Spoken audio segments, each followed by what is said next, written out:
मुझे लगता है मीडिया ने जब कहा था कि तुम एक क्रूर बिजनेसमैन हो, तब वो बिल्कुल सही कह रहे थे।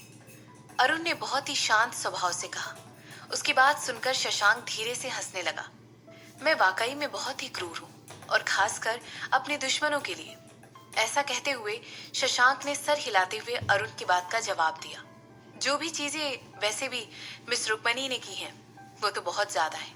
कुछ लोगों ने तो इससे भी कम किया था, और मैंने उन्हें मौत के घाट उतार दिया था।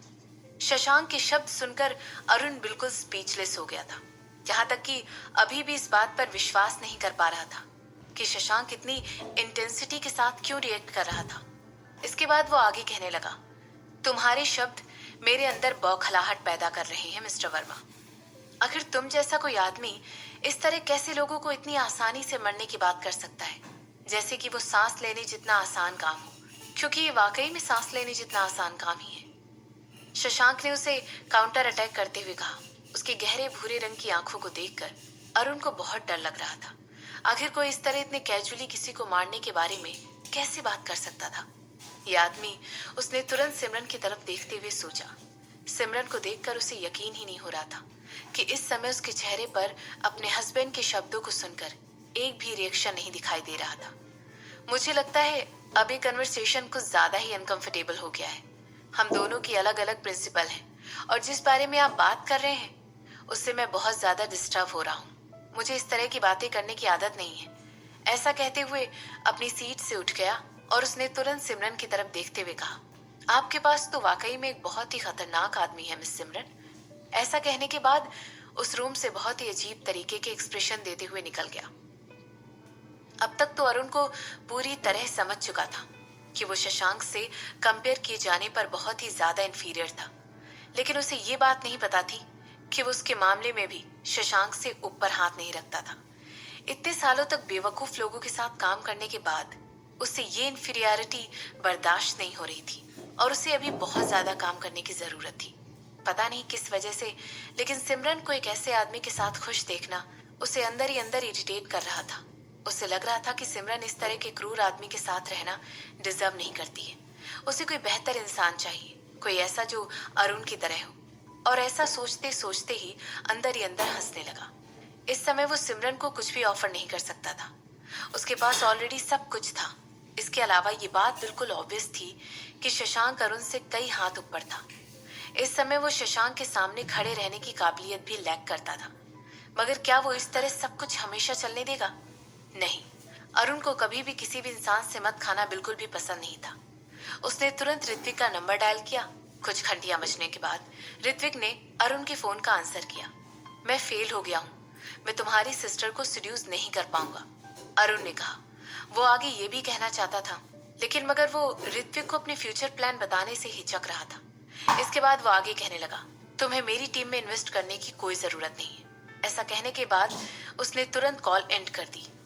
इसके बाद वो जाकर थोड़ी देर अपनी कार के सामने खड़ा हो गया और अपने पीछे बने हुए रेस्टोरेंट की तरफ देखने लगा। सिमरन की मुस्कुराहट अचानक ही उसके दिमाग में उभर कर आ गई। वो भूल ही नहीं पा रहा था सिमरन की वो चमकदार आंखें जिनसे वो बड़े ही प्यार से शशांक की तरफ देख रही थी। इस समय उसके पास वाकई में कुछ भी इतना ज्यादा वैल्यूएबल नहीं था जो वो सिमरन को ऑफर कर सके। यहाँ तक कि उसके पास अपने बड़े से फैमिली नेम के अलावा और अपने बहुत बड़े से ईगो के अलावा और कुछ भी नहीं था। हालांकि वो जल्द ही वापस आएगा। एक दिन अरुण को अपने दिल ही दिल में पता था कि वो वापस आकर सिमरन को अपना बना लेगा। मैं सोच रही हूँ कि आखिर इस आदमी ने रुक्मणी के साथ भला क्या प्लान किया हुआ था। जैसे ही अरुण वहां से गया, सिमरन ने जोर से शशांक से पूछा। इसके बाद वो आगे कहने लगी, अगर देखा जाए तो रुक्मणी के पार्ट पर तो ये प्रैक्टिकली सुसाइड ही है। भला वो अरुण को इस तरह अपने डिसीजन को इन्फ्लुएंस करने कैसे देगी? वो आदमी बिल्कुल लोमड़ी की तरह है, शशांक ने नोट करते हुए कहा। इसके बाद वो आगे कहने लगा, और वो आदमी इतना तो स्मार्ट होगा ही कि वो इन सब चीजों से अभी के लिए दूर रहे, और वो हो ना हो एक परफेक्ट अपॉर्चुनिटी का वेट कर रहा है जब वो वापस आकर स्ट्राइक कर सके। इस बात से कोई फर्क नहीं पड़ता, सिमरन ने जवाब दिया। मैं उसे लाइक नहीं करती हूँ। सिमरन के शब्द सुनकर शशांक बहुत ही अजीब तरीके से उसे चिढ़ाते हुए स्माइल करने लगा। इसके बाद वो आगे कहने लगा, वो थोड़ा सा गुड लुकिंग है और वो बहुत अमीर भी है। ऐसी कौन सी चीज है जो तुम्हें उसके बारे में पसंद नहीं है? उसकी आंखें बहुत अजीब हैं। बिल्कुल किसी छोटे से चूहे की तरह। उनमें जरा भी चमक नहीं है। उसकी आंखें बहुत ज्यादा छोटी हैं और बहुत ज्यादा शैतानी से भरी हुई। वो तुम्हारे जितना लंबा भी नहीं है और उसकी स्किन बहुत ज्यादा डार्क है। मुझे वो बिल्कुल पसंद नहीं है, सिमरन ने जवाब देते हुए कहा। बहुत ही सुपरफिशियल, जैसा कि मैं देख रहा हूँ, शशांक ने हंसते हुए कहा।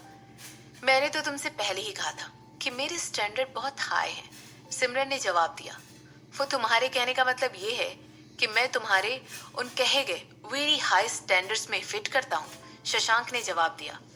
बड़ी मुश्किल से, सिमरन ने शशांक की बात का जवाब दिया और उसे सुनकर शशांक खिलखिलाकर बड़ी जोर से हंसने पड़ा। इसके रिस्पॉन्स में सिमरन ने अपनी आंखें घुमाई और अपने ग्लास में से बची हुई वाइन पीने लगी। आखिर उसके आगे कह भी क्या सकती थी। सिमरन एक ऐसे टाइप की इंसान थी जिसे खूबसूरत लोग बहुत पसंद थे। वहीं दूसरी तरफ रुक्मणी का फेस उसके अंदर लगी हुई गुस्से की आग की वजह से बहुत ज्यादा लाल हो चुका था। जब उसने आज सुबह का इंटरव्यू एक्सेप्ट किया था, उसने क्लियरली ये बात कह दी थी कि ये वर्मा इंडस्ट्रीज को टारगेट नहीं कर रही है। हालांकि शशांक के स्पोक्स पर्सन ने उस इंटरव्यू को एक्सेप्ट कर लिया था और अपनी क्लियर एक्सप्रेशन में उसकी बातों को लेकर डिसअपॉइंटमेंट दिखाया था और कहा था कि वो ये सब कुछ बिना सोचे समझे कर रही है।